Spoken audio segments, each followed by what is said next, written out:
আসিফ নজরুল হচ্ছে খন্দকার মুস্তাকের প্রপার উত্তরসূরি। সে এই বাংলাদেশটাকে ধ্বংস করে বাংলাদেশের মানুষদেরকে ভিক্ষার থালি হাতে দিয়ে সে দেশ থেকে বিদায় নিবে। ওরা বাটপার, ওরা প্রতারক, ওরা চিটার, এরা দেশের মানুষের সাথে বিশ্বাসঘাতকতা করেছে। ওরা বিশ্বাসঘাতক।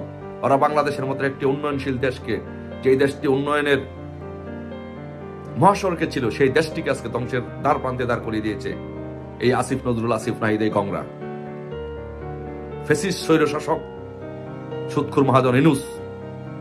এটি আজকে বাংলাদেশটাকে ধ্বংসের দ্বার প্রান্তে দাঁড় করে দিয়েছে। ওরা শুধু তাই করে নাই, আপনারা জানেন এই দেশের মানুষ যখনই কোনো মানুষের বিপদ আসে, যখনই কোনো মানুষের সমস্যা হয়, তখন এই দেশের মানুষ সেই সমস্যাকে ঐক্যবদ্ধভাবে মোকাবেলা করে। এটা আমাদের বাংলাদেশের ইতিহাস, ঐতিহ্যের অংশ। যখন কুমিল্লাতে এবং নোয়াখালীতে যখন বন্যা হলো, এদেশের মানুষ তাদের জমানো মাটির ব্যাংকে জমানো টাকা, বাচ্চাদের জমানো টাকা, সব টাকা নিয়ে এই বন্যার্তদের সাহায্যের জন্য দিয়েছিল। এর বিনিময়ে কি হয়েছে?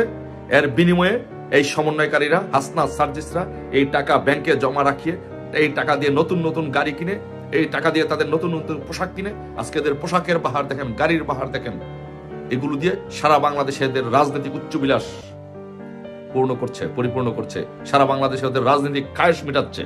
বাংলাদেশে বিভিন্ন জেলায়, উপজেলায় গিয়ে মিছিল সমাবেশ করে বেড়াচ্ছে।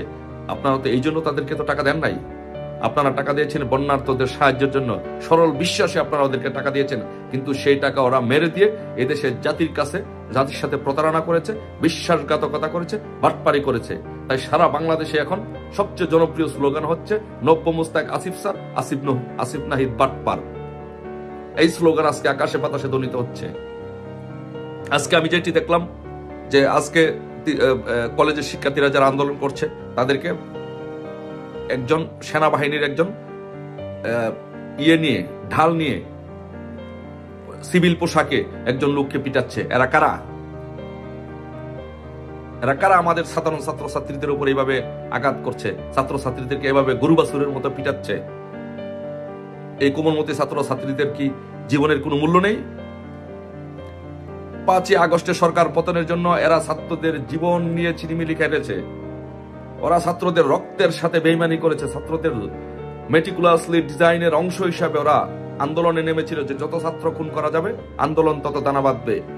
সেই মেটিকুলাসলি ডিজাইনের অংশ হিসাবে তারা ছাত্রদেরকে হত্যা করার জন্য নিজেরা ছাত্রদেরকে হত্যা করে 7.62 রাইফেল দিয়ে ছাত্রদেরকে হত্যা করে আন্দোলন দানা বাঁধিয়েছিল। এই সরকার হটিয়েছিল। এটা ছিল তাদের পরিকল্পনার অংশ। ওরা ছাত্রদের প্রতি ন্যূনতম কোনো মায়া, মহব্বত, ভালোবাসা নেই। আজকে কিভাবে ছাত্রদেরকে আজকে এই ঢাকার রাজপথে ছাত্রদেরকে কিভাবে পিটানো হলো, পিটিয়ে তাদেরকে মাটিতে শুয়ে দেওয়া হলো। এটি কোনো সভ্য দেশের সভ্য ইতিহাসে এরকম জঘন্য ঘটনা ঘটতে পারে না। তাই আমি হুঁশিয়ারি দিয়ে বলছি, স্মরণ করিয়ে দিয়ে বলছি, আপনারা মনে আছে ঢাকা বিশ্ববিদ্যালয়ে খেলার মাঠে ছাত্রদের উপরে যখন হাত দিয়েছিলেন, তখন কিন্তু ফখরুদ্দিন মঈনুদ্দিন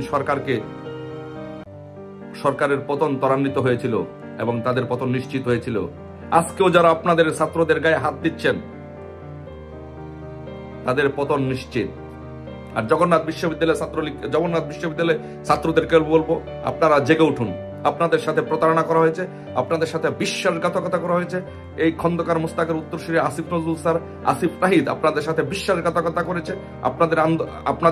আপনারা প্রমাণ করুন তাদেরকে ক্ষমতা থেকে, এই ইনুস গংদের, আসিফ নজরুল, আসিফ নাহিদদের ক্ষমতা থেকে বিতাড়িত করে আপনারা প্রমাণ করুন এই বাংলাদেশের ইতিহাসে আপনারাও সেরা অংশ, আপনারা একটি সেরা বিশ্ববিদ্যালয়। আপনাদেরকে সেই চ্যালেঞ্জ দিলাম, আপনারা ইতিহাসের পাতায় আপনাদের নাম লেখান। ইনশাল্লাহ আমরা সকলে মিলে ঐক্যবদ্ধভাবে এই চক্রকে, এই ইনুস গং চক্রদেরকে বাংলাদেশের মাটি থেকে বিতাড়িত করে ইনশাল্লাহ সকলে ঘরে ফিরে যাব। ইনশাল্লাহ খেলা শুরু হয়ে গিয়েছে। সবাই যার যার মতো করে প্রস্তুতি নিন। যার ঘরে যা আছে তাই নিয়ে প্রস্তুতি নিন। ঘরে ঘরে লগি বইটা তৈরি করুন। আর স্পেশালি ব্রাহ্মণবাড়িয়ার মানুষদেরকে বলবো, আপনারা ঘরে ঘরে টাটা তৈরি করুন। এদেরকে বিতাড়িত না করে ইনশাল্লাহ আমরা ঘরে ফিরে যাব না। সবাই ভালো থাকবেন। ইনশাল্লাহ এই ইনুস গংদের বিদায়ের ঘন্টা বেজে গেছে। ইনশাল্লাহ সবাই জেগে ওঠেন। ইনশাল্লাহ আমরা ইনশাল্লাহ বিজয় ইনশাল্লাহ আসবে। আমাদের 71 সালে এসেছে বিজয়, 52-তে এসেছে, 90 এসেছে, ইনশাল্লাহ এবারও বিজয় আসবে। খেলা কিন্তু শুরু হয়ে গিয়েছে। সারা বাংলাদেশে আজকে সব মানুষ কিন্তু বুঝে গিয়েছে যে আজকে তাদের সাথে, সারা বাংলাদেশের মানুষের সাথে প্রতারণা করা হচ্ছে, সারা বাংলাদেশের মানুষের সাথে বাটপারি করা হচ্ছে। তাই আজকে সারা বাংলাদেশের ছাত্র সমাজ সব জায়গার মধ্যে রব তুলেছে। সেই রব কি? নব্য মুস্তাক আসিফ স্যার, আসিফ নাহিদ বাটপার। নব্য মুস্তাক আসিফ স্যার, আসিফ নাহিদ দেশ স্যার। সারা বাংলাদেশে আজকে মানুষ এই প্রতারকদের, নব্য মুস্তাক, খন্দকার মুস্তাক, আসিফ নজরুল এবং আসিফ নাহিদ, ওদেরকে জানে যে ওরা প্রতারক, ওরা বাটপার, ওরা ভণ্ড। এরা এদেশের ছাত্র সমাজের সাথে, এদেশের ছাত্র জনতার সাথে ওরা প্রতারণা করেছে, চিটারি করেছে, বাটপারি করেছে। কিসের জন্য করেছে? ক্ষমতার লোভে, ক্ষমতায় যাওয়ার জন্য এবং আওয়ামী লীগ সরকারকে হটানোর জন্য। আজকে দেখেন যে সারা বাংলাদেশে যে আজকে মানুষ, সব জায়গার মধ্যে মানুষ ফুঁসে উঠছে। কেন ফুঁসে উঠছে? কেন তারা প্রতারক? কিভাবে প্রতারণা করাচ্ছে এই দেশে? দেখেন যে কোটা বিরোধী আন্দোলনে ছাত্র ছাত্রীরা আন্দোলন করেছিল কিসের জন্য? একটি বৈষম্যবিহীন নিয়োগের জন্য, বৈষম্যবিহীন বাংলাদেশের জন্য। আজকে কি হচ্ছে এর বিপরীতে? যে সারা বাংলাদেশের ছাত্র সমাজ, আজকে প্রিয় সারা বাংলাদেশের ছাত্র সমাজ, আজকে আপনাদেরকে বলছি, আপনারা শুনুন। আপনারা কি জানেন, আপনারা কি খবর রেখেছেন যে বাংলাদেশে নিয়োগের জন্য একটি নিয়োগ বিজ্ঞপ্তি প্রকাশ করা হয় এবং একটি পরীক্ষা হয়, সেই পরীক্ষার মধ্যে যাচাই বাছাই শেষে নিয়োগ প্রদান করা হয়। আপনারা কি জানেন, আপনারা কি খবর আছে যে বাংলাদেশে এখন হচ্ছেটা কি? এই সমন্বয়কারীদের সাথে যারা কাজ করছে, ক্যাডার হিসাবে যারা কাজ করতেছে, এই সমন্বয়কারীদের যারা আসিফ নাহিদ এবং আসিফ নজরুলদের ক্যাডার হিসাবে যারা পরিচিত এবং জামাত শিবিরের যারা ক্যাডার, তাদেরকে সারা বাংলাদেশে গোপনে নিয়োগ দেওয়া হচ্ছে। 64,000 নাকি এই পর্যন্ত নিয়োগ দেওয়া হয়েছে কোনো নিয়োগ বিজ্ঞপ্তি ছাড়া। আপনারা কি কোথাও কোনো নিয়োগ বিজ্ঞপ্তি পেয়েছেন?